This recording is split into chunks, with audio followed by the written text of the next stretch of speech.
Hello, I'm John Macker, and welcome to the Santa Barbara Forum. Tonight we have a great show for you, incredulous show in many ways. This is something that's been happening here in Santa Barbara locally, and if you've been following your newspapers, the Santa Barbara News Press, the Independent, the local TV and radio stations, various other sources of media here, you know about what's happening at City College.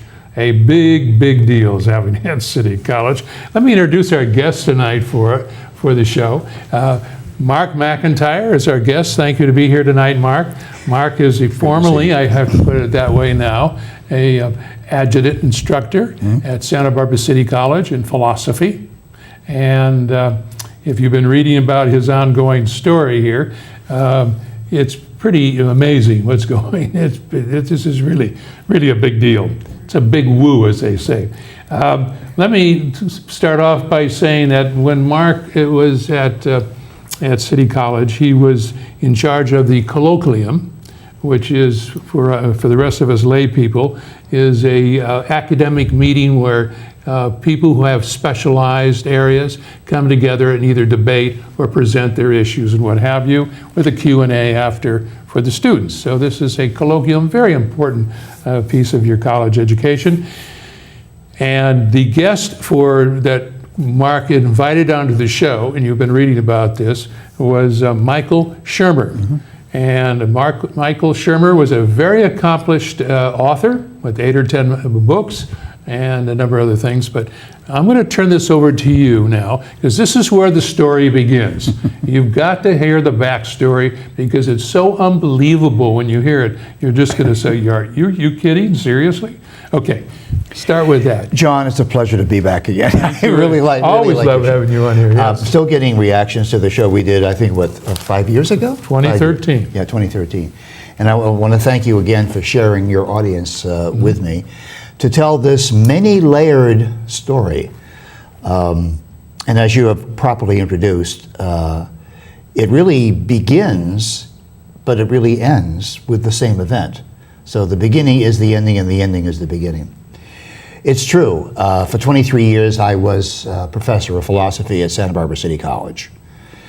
During that particular time, I was given many opportunities, one of which was to become the colloquium coordinator, which meant that I did all the work of putting together visiting faculty or even our own faculty so that they could present ideas or their books or their projects, whatever it was.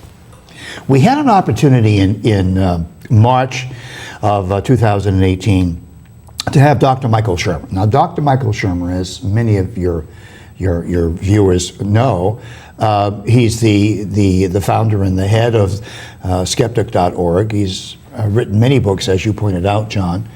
And he had a new book out called Heavens on Earth, the scientific search for the afterlife, utopia. And he was invited because of this book. In fact, we allowed him to have some books in the lobby for sale. And so excited were we to have Dr. Shermer speak that we booked the largest facility on campus, the Garvin Theater, 435 seats. We started announcing that Dr. Shermer would give his colloquium on his book, Heavens on Earth. We announced this 2 months before he was to speak. During all of that time, I never heard anyone criticize Dr. Shermer. Certainly, I didn't hear anybody accuse him of sexual harassment or rape or anything of that nature. No. And I would send out reminders, now make sure to get there early. There's going to be a full house. We have to turn people away. We have to. The morning of Dr. Shermer's colloquium, one faculty member, the chair of the chemistry department, Dr. Rayanne Napoleon, sent out what can only be described as a Pearl Harbor sneak attack on Dr. Shermer. She sent out an email that said, Dr. Shermer has been accused of rape and sexual harassment, and women who are thinking about attending this colloquium tonight they should be aware of this, and they shouldn't be alone with Dr. Shermer. Oh, especially at night after the colloquium, they shouldn't be aware of Dr. Shermer. And then she quoted, she listed as what she was claiming to be evidence, BuzzFeed. Now, any of you out there who know about the internet know that BuzzFeed is a trashy website that Rumor and gossip. Rumor and gossip, exactly. Now, bear in mind that in the classroom, Dr. Napoleon is a rigid empiricist, believes that facts must be proven empirically, rigidly.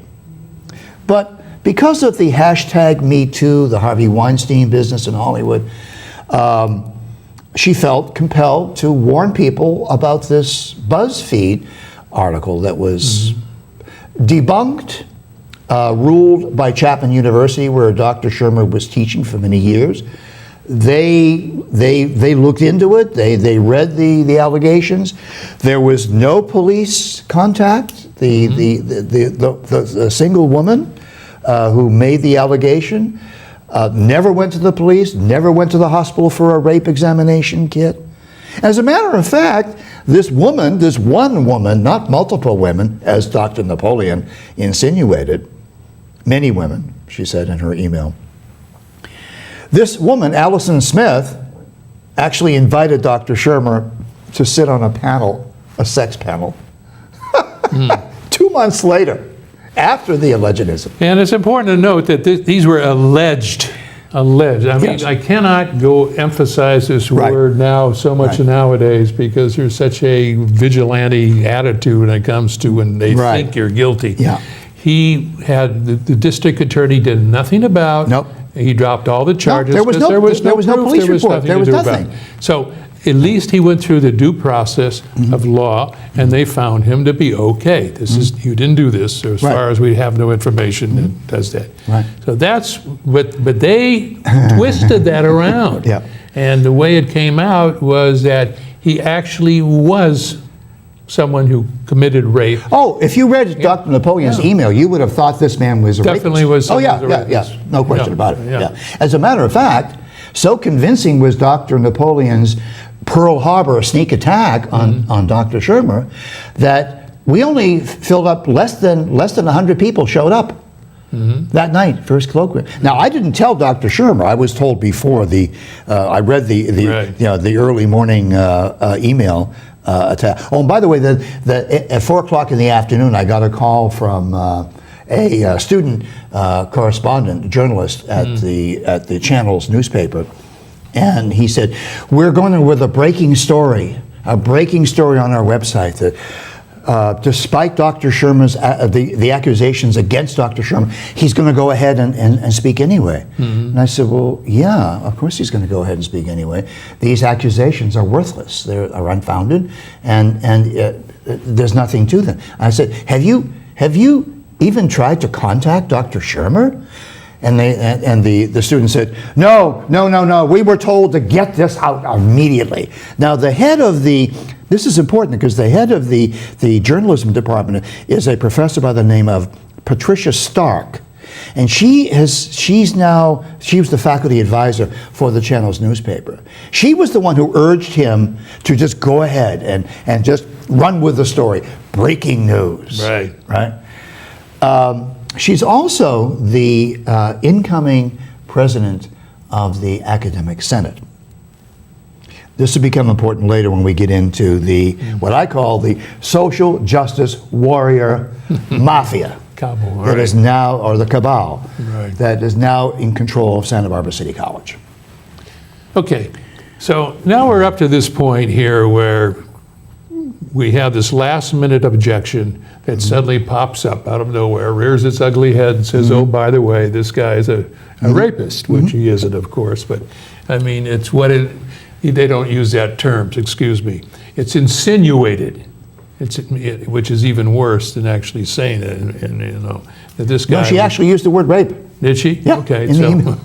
She actually used the word rape. Which is a bad choice of word Repeating nowadays. what the BuzzFeed people had said. So Now this starts leading to a reaction, which is what we call Title IX. Right. This is big and nasty. Okay, Yeah. now we've got a group of 4, is that right, professors? Yeah, four faculty. Professor and faculty, Yeah, rather all, instructors. all senior Grouped faculty. together, Yep. who have said, wait a second, you are now, Well, I rushed to Dr. Shermer's defense, and because I rushed to Dr. Shermer's defense, using the very same instrument that Dr. Napoleon poisoned Right. against Dr. Shermer, the all-campus email system, right, Dr. Shermer said to me, do I get a chance to respond to any of this? right. I don't have access to the all-campus email system. Mark, would you allow me to, would you send this out, but in the same form? Because, in America, we have the right to respond to our accusers in the very venue in which we are accused. Right. That's part of the American jurisprudence process. Right. But apparently at City College, 2 things. Accusations count as proof. Mere accusation, that's proof. Right. And we don't have to give you the opportunity to defend yourself. So I did.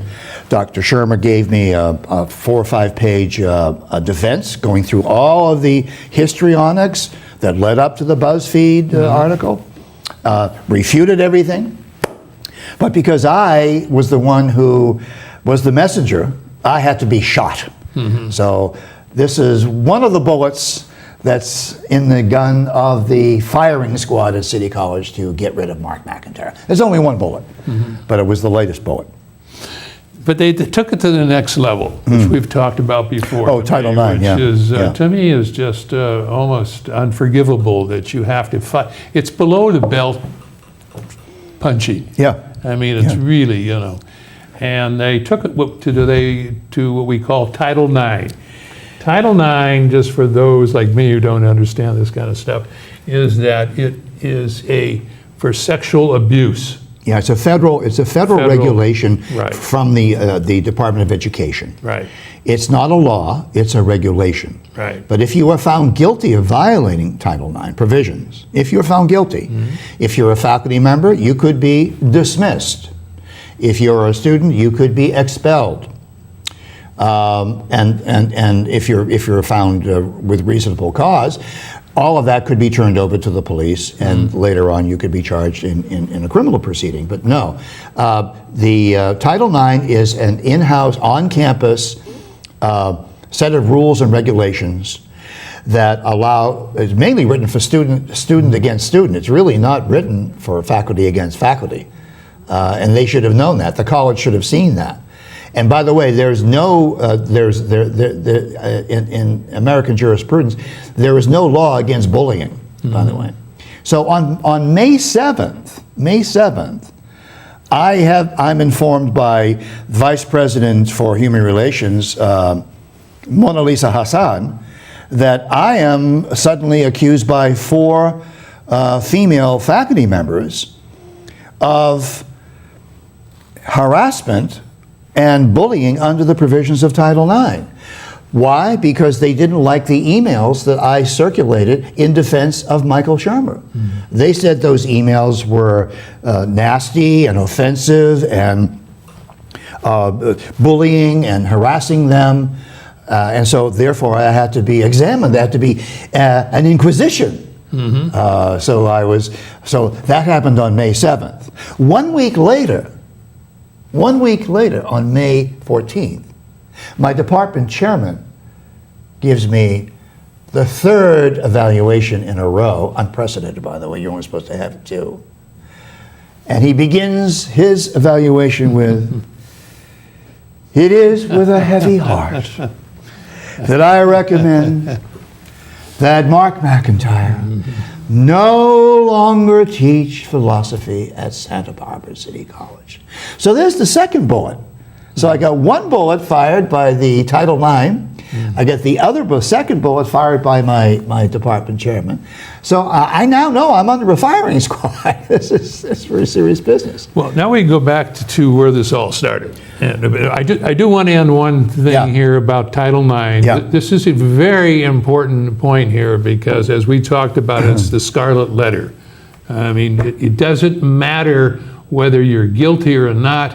is the fact that people think that you actually were thought about having done something under Title IX. Right. That you're... Well, once it's all over the internet, all of these articles that you have on your desk there, once it's out in the internet, Right. I mean, I'm unemployable now. I can't go to Westbound College or Antioch University, or I can't go to any college, because the first thing they're going to do is they're going to Google what they're going to see. They're going to see, oh, McIntyre's, he was accused of Title IX. Doesn't matter that I was exonerated, and I was, by the way. I was fully exonerated. By the judge, yeah. But no, it is the scarlet letter, as you point out. And that's one of the things. Okay, let's go back to the beginning. The beginning of the beginning. So we now now we'll give you the big picture. We're doing this not journalistically correct, as you. We're sort of moving backwards here, but it's fine. But the big picture started back several months ago. Yeah. Well, actually last year. I teach critical thinking and writing for the philosophy department, or at least I did, for 23 years. And I have one class online and one class at night. So I had two classes as a part-time faculty member. I'm not full-time. I'm not tenured, but I've been there 23 years. So on October 13th, a Friday, by the way, October 13th, 2017, I'm at my desk and I'm actually proctoring an exam with my online students, and the phone rings. I answer the phone. Oh, good afternoon, Professor McIntire. This is Vice President of Human Relations, Dr. Mona Lisa Hassan. I have some very bad news for you. I said, well, what's that? What's the bad news? She said, oh, well, your master's degree transcript has gone missing from our files. I thought it was a joke. I thought Friday the 13th thought it was a joke. You know, this is nuts. This is crazy, right? It's not my office, so why is she calling me? Right? I don't have control over what goes on in her office, right? So she said, you have to stop immediately. I have to fire you immediately. Sorry, I take my hands off the keyboard lest I commit some illegality. She said, and you must transition yourself out of the class, and you must make sure that somebody else takes over. I said, wait, Dr. Hassan, wait, just a second. I don't work for you anymore, and yet I must do A, B, C, and D? What? What type of what is going on here? You've just fired me, and now you tell me I have to do A, B, and C. She said, well, if you can possibly find a way to help us out. I said, I have to help you out? So I said, okay. I said, here are the bullets. I'll give you the bullets. I said, fine. So I said, let me work on this. So I hung up the phone, and within 2 days, I got a replacement FedEx of my master's degree in philosophy from the Oblate College at the Catholic University of America that I received in 1967. Okay? So I have that FedEx to Dr. Hassan's office. I figured, well, that's the end of that. And I was just, something nuts happened. Who knows? You know, things go missing all the time. Who knows, right? I didn't think too much of it. So then, the next day, she calls me again. She says, we have another problem. I said, what's the other problem? And she says, we've been working here in the office trying to verify the accreditation of your degree and of your master's degree, and we can't find the accreditation. So I said, all right, give me a few minutes. I said, within 20 minutes, I found the accreditation. 20 minutes. Okay. Meanwhile, she had already sent me a notice of termination in a PDF, signed by her. Okay. And then after I verified the accreditation, she then sent me a rescission. So I have 2 pieces of paper that I have pinned up on my wall. I won't tell you what room of my house these are in, but visitors do get the chance to see it. Yeah, if they're really, there a long time. And I have one that fires me from Dr. Hassan. And then 3 days later, 3 days, a rescission of that firing. It was then I realized, I said, methinks something's wrong in Denmark. Something stinks in Denmark. And And that's when I became aware. Then that was followed on by the fact that my department chair, the new chair of the philosophy department, Dr. Mark Bobrow, he gave me 2 back-to-back needs improvement. Oh, I like the other one they added on, though. Oh yeah, I'll get to that. Okay. I'll get to that. Now, a lot of your viewers probably don't know how adjuncts live and survive at City College. Barely is the Right. word. Barely. Okay. We have no rights. We have lots of responsibilities, but no rights to evaluate our department chair. We're one of the only 2 groups that on the campus that have no way to evaluate anyone above us. Students can evaluate the professors. Professors can evaluate each other, but part-time faculty, they don't. They can't do that. So if you are given a satisfactory, that's the highest grade you can get, is satisfactory. Not excellent, not superior, not terrific, not wonderful. Satisfactory.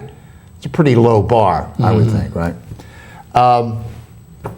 If you get a satisfactory evaluation from your department chair, you're good to go for 3 years. You don't have to be evaluated. But if you get a needs improvement, okay, then you're going to be evaluated again. And if you get another needs improvement, then you're going to get evaluated again. And then you lose your right, contractual right.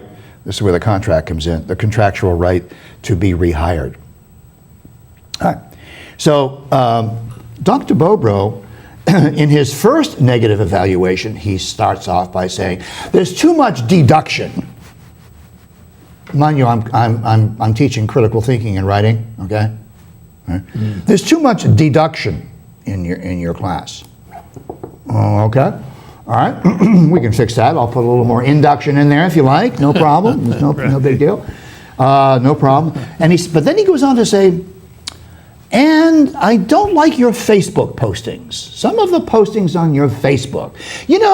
People all over the world read your Facebook." Well, very, very flattering, Right.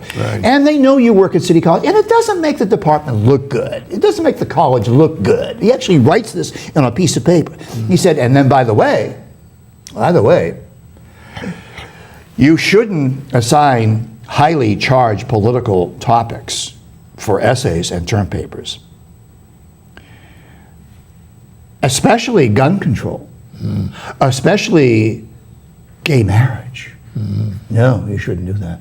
Now, it took me 2 sessions of conversation with him and the dean to make him realize I have never assigned any topics at all, controversial or not.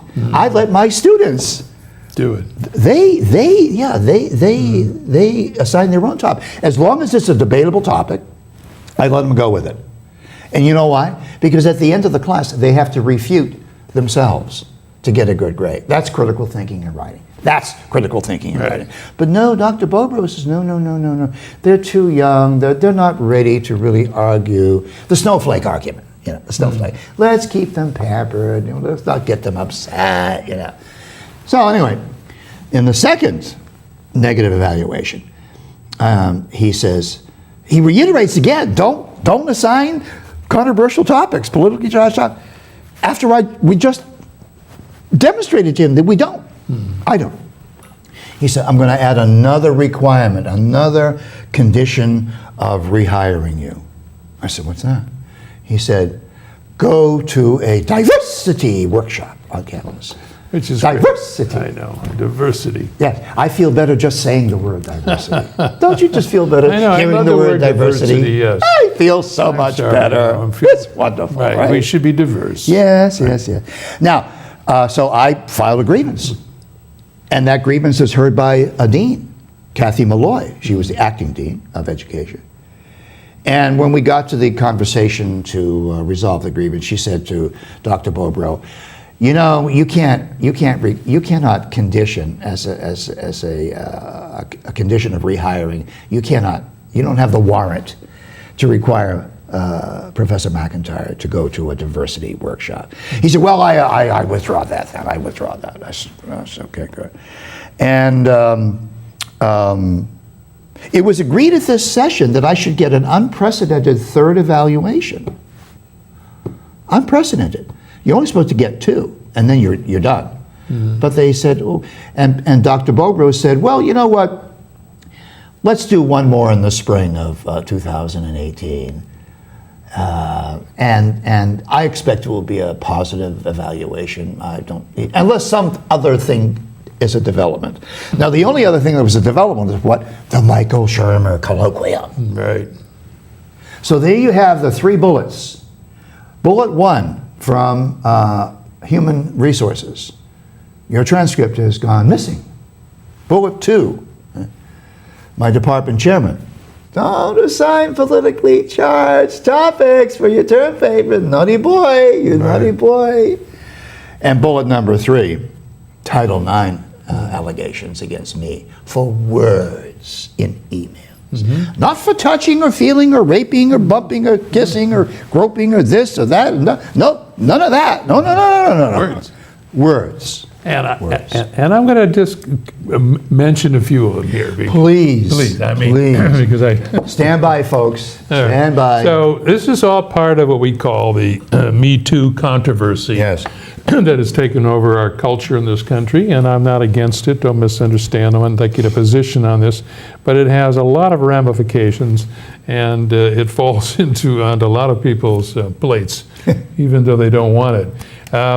So you had rushed to defend the reputation of Speaker Michael Shermer after the faculty members publicly disclosed allegations of sexual assault against him, which is not true. That's not quite the way, it's all in the phrasing how you say things. But Judge Eleanor Reiner, who found that a number of McIntyre's emails, messages were gender-based in purposefully disparaging fashion, which you did, which was okay. I admit that. He made pejorative references to female professors constituting a sorority, characterized some of their comments as mourning after regrets. There literally was. I shouldn't even. And uses the phrase, a number of phrases. But while his statements were anti-feminist, as Reiner explained, which everybody can make anti-feminist, there's nothing wrong with that, enough to demonstrate that there's no actionable harassment or bullying took place. So under Title IX, and that he was perfectly okay to do what he did. It does not constitute acceptable behavior, but it doesn't matter because that's not legally anything. Okay, so I think it's important. That's kind of got everybody going, so to speak. I was found guilty of violating the college's board policy 3050. Professional ethics. Yes. Okay. But Mother Teresa was also convicted of the very same thing. It says she was convicted of that. He breached the college code of professional ethics. And that code simply says, be nice. Be nice, exactly. And as your attorney says, well, Mark's being Mark, so it's okay to do that, which it is. Professional ethics. Okay. Yeah. So. It was very politically charged, all this stuff, and so this started all your emails, or text messages between the various group of 4. Was there 4, or maybe more? Well, I'm glad I'm really glad you brought that point up, because at the June 28th meeting of the Board of Trustees at City College. Patricia Stark, you remember Patricia Stark? She was the one who urged the young journalist student to go ahead with the breaking news at 4 o'clock before the 6 o'clock colloquium of Michael Shermer. That Patricia Stark. She gets before the Board of Trustees in her very first appearance as the incoming president of the Academic Senate, and she says to the trustees, she says, I just want to say something before I begin my formal report. The morning that Rayanne Napoleon sent out her email, there was a group of us, tenured faculty, a discussion group. And I very well could have sent out that email that Rayanne did, had my schedule not been busier. That was her word, busier. Busier it could have been me, in other words. There was a group. So we have the social justice warrior mafia admitting that they exist. This is like RICO. This is like the RICO Act. It's like going for a Congress. Oh yeah, we have a secret organization that that torpedoes people. Puts out contracts for them. Yeah, unbelievable. And not only has City College degenerated to a point where on social issues, not on math and science and technology, not on that, but on all these social issues, accusation is now accepted as fact. That's right. Second thing, the academic senate that's run by those who control the social agenda of the college. How do I say this? They think that the college itself is a rival nation, that its board policies and its academic senate regulations have the substance of law, have the substance of the Constitution of the United States, have the very substance of enforceable regulation. They don't. There was you and I were talking in the green room before the show. The Marquette University lost a huge battle that was going on because, and the Supreme Court said that Marquette University is not an independent nation. Their rules and regulations don't matter for anything in a court of law. And that professor who lost his job, Dr. McAdams, he is now being restored to his job because the college violated his contract as they have violated my contract. And over what?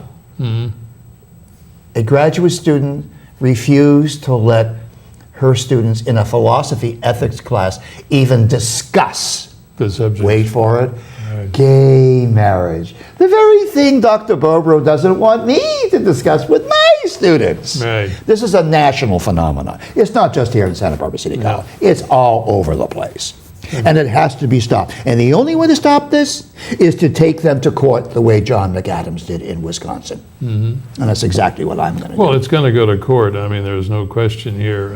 Oh yeah, they have to back each other up now. The wagons have been circled. And plus the fact that you were known for expressing the cause of conservatives and Trump voters on campus. I mean, you were known. Well, actually, this came And about. There was a student, Alex Madagian, actually formulated a club called the Critical Thinking Club at Santa Barbara City College, and he dared to speak before the Board of Trustees. I never really came out as a Trump supporter or in a public forum, but Alex, who was a student at the time, he spoke before the Board of Trustees, and he said that he thought that people in several categories: conservatives, religious people, libertarians, and Trump supporters. He felt that they were marginalized and not properly represented or even allowed to speak. What happens to him? He gets attacked by one of my accusers, the librarian, Ellen Carey. She attacks him in the campus-wide email. It's unprecedented for a faculty member to attack a student in a faculty email that the student doesn't even get access to. Exactly. Yeah. It's unbelievable. But everyone's going along like, that's fine. Oh, that's just the way we do things around here. That's wonderful. Incredulous, all this. I mean, it's just really, and fake accusations. Pretty much that's pretty much how you sum up what was put against you under Title IX. Title IX, yeah. Well, Betsy Voss is the new Secretary of Education under President Trump. And by the way, the Supreme Court is probably being staffed even as we speak on this show. That's coming out today. Yeah, but Betsy Voss has come out and opposing several provisions of Title IX, and since it's a Department of Education regulation, she's thinking of revising it. One of the things she's thinking of revising is the very metric for measuring sexual harassment. Instead of preponderance of evidence, which is what they have been using under the Obama administration, Betsy Voss wants to change that to a clear and conclusive. In other words, beyond a reasonable doubt. Right. The same metric that you would have in a court of law. Because right now, and we've had many instances where students have been accused of sexual misconduct who turned out to be innocent. Now, Also, there have been students who have done sexual misconduct and were found to be guilty. The thing about filing frivolous Title IX is it weakens the cases against those legitimate cases of sexual rape and harassment. It cheapens that because everybody's yelling wolf, the hashtag Me Too. So these false allegations, they travel with you for life. We should point out here that you have tried to resolve this situation, and you are going through the whole process right now with Right. what we call the 4 levels that you must go through with the academia. Right. But you also have been with a mediator, which is Oh, yes. common. Let's. I'm allowed I want to talk a little bit about the mediator. I love mediators, don't misunderstand me. Yeah. But in this case, they assign a mediator to you. Well, no. So this they is- don't, this is- because it's they- part of your contract. is No, it? no. This Okay. is outside the whole contractual process. Okay. In fact, I signed a confidentiality agreement, so I'm really not allowed to talk about the content of Right, the right. We've of the talked mediator. about that. But I can talk about the fact that there is a mediator. Right. That I can talk about. Right. And this came about because I think the college lawyers, they looked at my case and they saw bullet number 1, bullet number 2, bullet number 3, firing squad. And by the way, there's another element here, which is age discrimination. I want to get into that. I hope we have time to get into the Yes, age. we do. Okay. Don't let me forget this. It's very important. But I got a call, and I can't even tell you who called me, but I got a call from a representative of the lawyers for the Board of Trustees, and they said, look, this whole appeal process takes a long time. Can we just have a mediator come in and have a little conversation with you and see if we can work out some creative resolution to your predicament? And we don't have to get lawyers, and we don't have to, lawyer up and go to court and anything like that. And, this is before I even had a personal attorney. I have one now. I also have the fire.org from Philadelphia, who did the amicus brief on the Wisconsin Marquette University case. They've accepted my case, so they're in my corner. But I said, sure, I'll meet with them. So I can tell you that we had some meetings, but I can also tell you that those meetings have collapsed. They are no longer taking place. And so we are back to the internal process. So the mediator would have worked if all of us could have got together, but we couldn't. There were so many things that need to be resolved. I was asked, for instance, by my attorney, what would it take to make you whole again now that you've been damaged? What would it take? Number 1, an apology. The college must apologize to Dr. Michael Shermer in writing, publicly, front page news. The very same way in which he was attacked, he must be rendered vindicated and apologize for the shabby treatment that the college gave him at the hands of Dr. Napoleon. She must apologize. The 4 female faculty members that filed Title IX accusations against me, they must apologize publicly, not privately, publicly. And I don't see that happening. Sounds like the law of Disney, wishing it will make it so. Don't think that's going to happen. I may be wrong. The trustees may say. Yeah. Let's talk about age for a moment. I want to get there. Oh, yeah, the age discrimination. Yeah. City College is well known rumor-wise. I have to say this is rumors. There's no factual information about how they deal with age and hiring and what have you. Right. Well, we know that we pretty much know that we exist. Mark McIntire. some way or Mark McIntire is not the only professor of philosophy that has been fired this year. At their June 28th trustee meeting, the trustees approved Dr. Bobrow firing another colleague of mine in the philosophy department, also a senior, long-serving professor of philosophy. Okay, they fired him.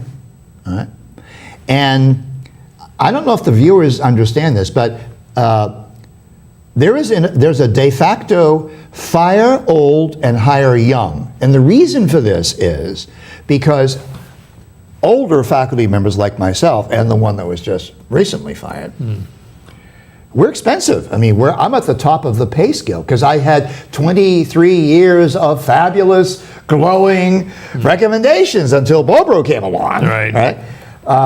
And so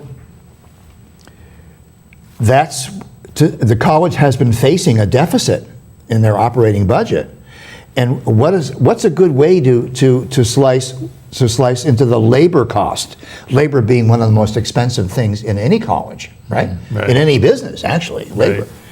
Fire the geezers. Get rid of the geezers, and hire kids. You know, like the car business these days. They do. So it was only then, after the articles came out about my case, I got contacted by an art professor, and he was an instructor in 2013, had served 20 years flawlessly. Again, glowing evaluations from his department chair. But all of a sudden, because of the hire young, fire old, chop the old wood away, he was given 2 back-to-back negative evaluations. And then done. Done. He got himself a lawyer from LA, and he took it to Superior Court, and I can tell you that the records of the trustees will show that the trustees worked out a settlement, a considerable amount of money to settle the case because it was in Superior Court here, and it wasn't going well for the college, and they reached a settlement. They have a lot of settlements. Well, the way things are going, I mean, if they think that they can get away with firing people in contravention to the Constitution of the United States, in contravention to the contract that we have with the college and with the district, yeah, they're going to be writing a lot of checks, You're going to go to court with this, I know, eventually. I've got two more. You're going to fight it. I've got 2 more levels of appeal, John. All right. And you kind of feel those, how do you feel about that? Well, explain it real quickly, briefly, what those 4 levels are. This is part of the arbitration that you must go through as part of your contract before you step out and go to a legal, okay. Any judge is going to say to you, have you tried to resolve this internally? Why are you in my courtroom? Why don't you go home and try to resolve this? So, let's say your department chair wants to get rid of John Macker. You're you're a professor of communications at City College, and your department chair wants to fire you. Okay, 2 bad evaluations. Right. Don't have to give you any more classes. You're gone. You appeal. So you appeal to the department chair, and you appeal to the dean. That's level 1. The dean. There are deans that are in charge of the. We have layers and layers. We have deans for deans. We have managers for managers. We have this labyrinthian layer of deans. Right. They all Sounds have like the Catholic Church. Yes, they all have their little dukedoms and their duchies. They're all dukes and duchesses in these places, and they take themselves very seriously, And so you appeal to the dean. All right.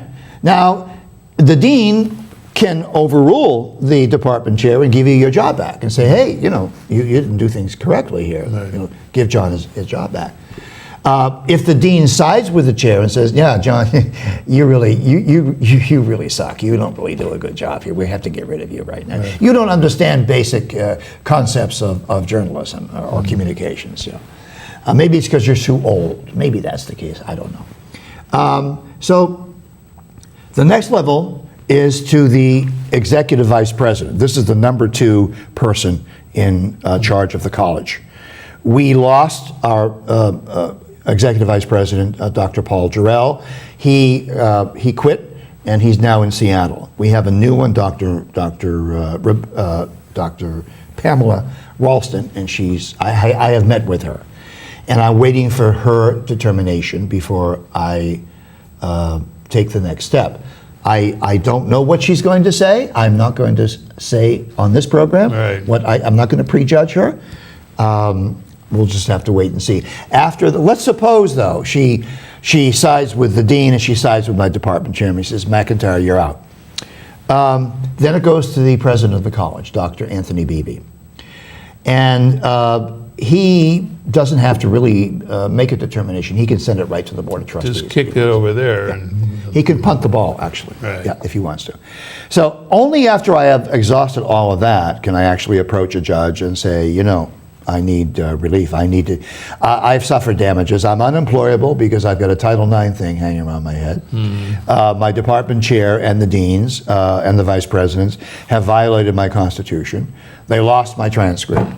Now my department chairman, he says that I don't even understand basic philosophy concepts. Now this is interesting. Yeah. What kind of a place is this where for 23 years they have a professor running around teaching philosophy, and only recently we discover that he's incompetent. He's totally incompetent. He doesn't know anything about philosophy. I should get an Academy Award. I want an Academy Award for my performance. I must be the greatest fake and phony and fraud in the whole academic system. But he actually wrote that on a piece of paper. He wrote that. Judges. What could you do? I know your audience won't even believe some of this stuff, but it's true. Well, All true. improvements. What kind of improvements? What can anybody do about this? Is this system so hardened now that it's Yeah. become such Yeah. a cultural, Let's talk its own about that. culture is so... Let's talk about that. We all love Santa Barbara City College, but we love it in the rearview mirror. Right. It was the Peter McDougal College that we loved. I've worked under 5 presidents at that college. Peter was an outstanding individual. And when Peter McDougal was running the college, it ran like a Swiss watch. And it also expanded physically, culturally, intellectually, academically. It grew to great proportions. But then he retired. And there has been a steady pattern of hiring from when Lori Gaskin was president. We begin to see the hiring of social justice warriors. That was the metric for hiring. That was the way in which you got your job. Prove that you are a political correctness fiend. Prove that you are a social justice warrior. Prove that social justice is incorporated in your math class and your chemistry class and your biology class and your computer science classes and your music classes. That's how people got their jobs in the administration and in the faculty. So you have the ballooning of administrators. Many, many, many more. We used to sit there at the faculty meeting and the president would announce, oh, here are the new hires. The ratio one year was 7 administrators to 1 faculty member. 7 to 1. And that continued for years. So now you have all of these administrators who are social justice warriors themselves Yeah. that want to get rid of old white males. Especially if they're Christians. Especially if they're Christians. Yeah, it's... Because they're atheists, by the way. Which is a funny thing. Shermer's an atheist. I like Michael Shermer. Right. I have nothing against Michael lot of Shermer as an atheists, atheist. yeah. But I have had students come to me over 23 years complaining about Professor X, Professor Y, Professor Z, humiliating them in class if they said that they believed in God. Worse if they identified as a Christian believer in God. Ridiculed in front of other students. And I can show you the letters. I personally know of students that their parents have withdrawn them from City College because they were browbeat, ridiculed, debased, and degraded. Actually, their grade was changed because they were either Christian or conservative or libertarian or homeschooled, even homeschooled students. On that subject, I remember our first program where you mentioned that you saw a major change in the amount of the type of students that were coming in your class. Yep. Because again, and how they reacted to religion and what have you. You saw this big change where it used to be more atheist, more don't believe. But now you had more people coming in who wanted to know more. John, when I started teaching at Westfield State University in 1967, I walked into my first classroom. I was 23 years old. Okay, and I can remember it was Introduction to Philosophy, and I can remember asking students, to indicate whether or not they believed in God, because I had four topics that we always begin every introduction to philosophy class: the problem of knowledge, the problem of goodness, the problem of reality, and the problem of God. So we got to the problem of God. And I said, well, how many of you people believe in God? 80%. 80% identified as believers in God. Today, that ratio is flipped. 20%, but it's increasing. We did Professor Joe White, the former chair of my department, Professor White and I, we did a debate. Does God exist? Does God exist? It was a great debate. They're still talking. You're still talking about it. It was a great debate. And Joe took the atheist position. God love him. I hate to say that, Joe. God love him. God love the atheist. But so Joe took the atheist position, and Joe and I, we had a great relationship, wonderful relationship. And I took the theist position. And students would come up afterwards and say, gee, that was really great. We should have more of that. That's what we need here. Which is why I started the colloquium, which is why I invited Michael Shermer. I don't agree with Michael Shermer. Doesn't matter, yeah. It doesn't matter. The guy he thinks well. He expresses himself intelligently. He builds a great argument for his case. Students need to see that. But no, the social justice warriors what's more important is #MeToo. That's much more important. Well, that's such a big deal in our culture right now, and I don't know where that's out. It's one of those things you can't talk about because you understand that, yes, we understand what it is, yes, we believe in it, all that, but it can go too far. It's like the people on death row who get put in there because someone lied about them, and they spend 35 years and they come out and, okay, well, here's a check, sorry about that. It's kind of the, the higher education is in a real crisis right now. Yeah. And for years we have been drifting towards this whole momentum that the purpose of education is when you and I were back when dinosaurs roamed the face of the earth, right? When we were educated, John, the education was to nurture our mind, so that we could handle opposing points of view, that we weren't afraid to talk with an atheist or talk to an Islam person or talk to a homosexual or talk to a lesbian or talk to, we were educated in a liberal arts tradition where opposing views were expected, where we were expected to be offended. Today, we educate students to not offend them, to not challenge them, to not expose them. Don't assign any politically charged topics in your, it's alien to me. And, public education is losing customers. Santa Barbara City College, when I started there, John, we served 23,000 students. The trustees just capped our enrollment at 15,000. We've been sliding down the enrollment chute at almost 5% a year for the last 5 years. And a lot of people who were supporting Santa Barbara City College through the foundation, which we have a wonderful foundation. I had a radio show where I used to have the foundation people on, and there's a lot of generosity in this town towards Santa Barbara City College. But the way City College is going now, parents are withdrawing their students from City College. They're not sending them. Students are figuring out, hey, I can go get a job. The economy is robust. It's thriving, thanks to Donald Trump. Thank you very much. It's thriving. People are getting taxes returned to them from the government. Thriving. Why do I need to sit in a 13th century French lesbian literature class? Who's going to hire me for that? Where's the job for that? There isn't any job for that. Right. Okay? Well, critical thinking is something very important. And I think see so, this as an attack against critical thinking. As Walter Cronkite once said, the whole purpose of critical thinking is to put you into a situation that is so excruciating painful that the only way to escape is by thinking.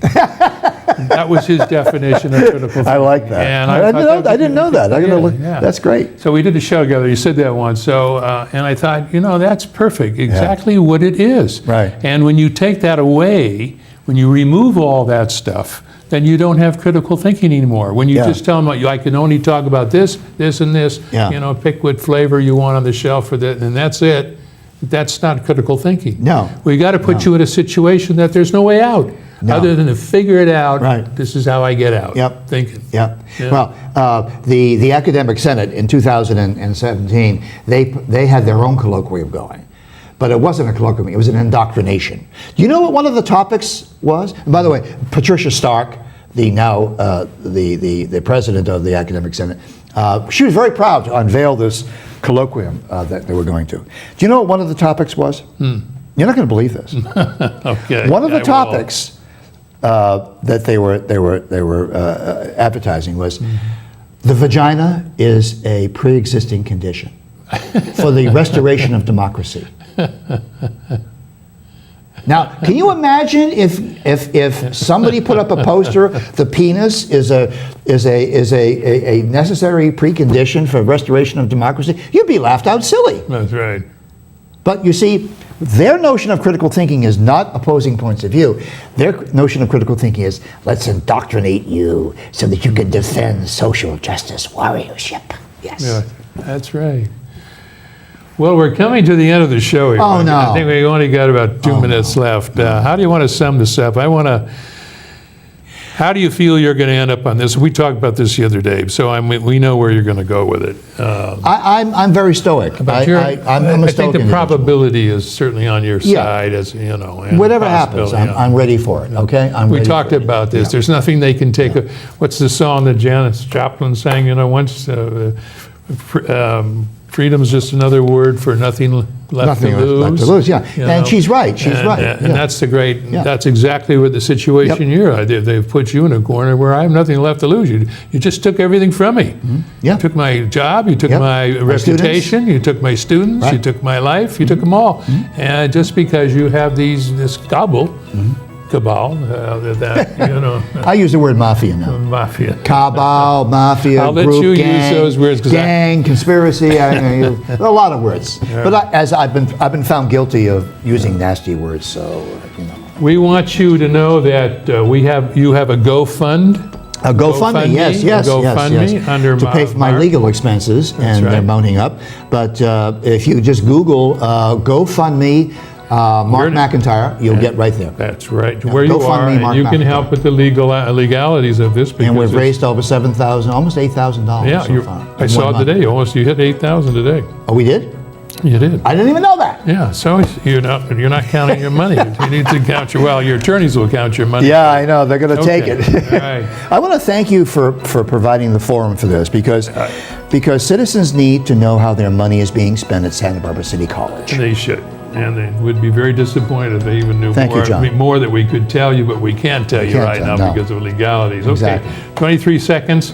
Thank you very much for watching the show. We hope if you have any comments or opinions, you want to write us or send a letter or call up the station and tell them what schmucks they are for putting this kind of show on, please do it. We're always here. We want to do more. We hope to see you again. Thank you very much. Have a great night. And thank you, buddy.